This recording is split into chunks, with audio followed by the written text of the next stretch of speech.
Beginning of the story starts with Everest. Everybody climbing mountains knows it's the final test. Without a summiting, their heads will never rest.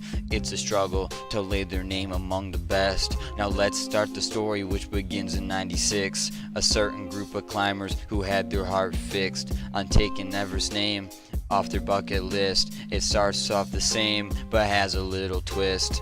On the day of summit, a storm had struck. To be honest, the whole thing was just bad luck. A few individuals had sadly gotten stuck. One of these unlucky few was named Doug.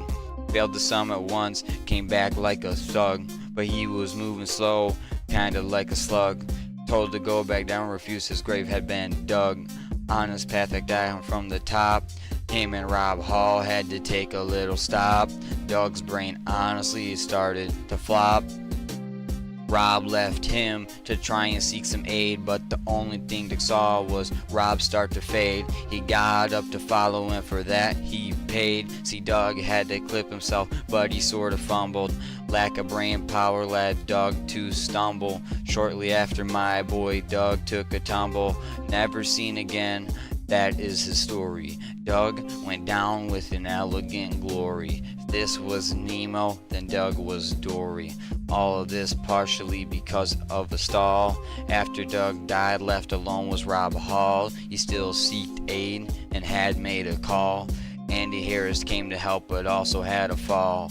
After that, Rob had to be abandoned. 28,000 feet in the air, Rob was stranded. The saddest part was that Rob had a companion.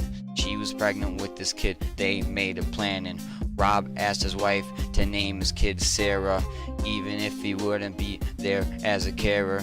All of this happened because of an error.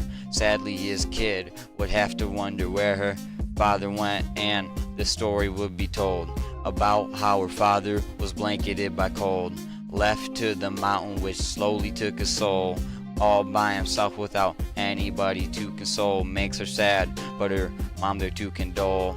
Earlier, a man named Beck Weathers was going snow blind, had to be taken off the tether.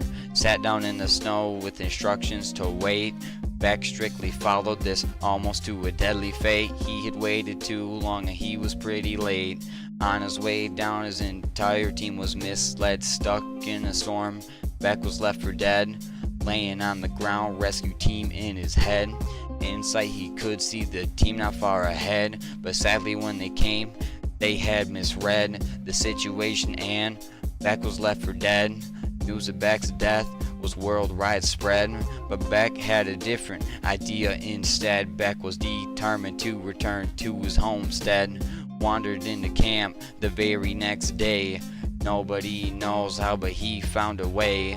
Frostbite had led his skin to decay. Beck was left in a very poor shape, but he was flown up. Beck had escaped his imminent death and is living today. And that is the story of Everest 96. The number of deaths is a slightly longer list than the names that you have heard in this. An unlucky tragedy, that's what it is. And all those that died are very gravely missed.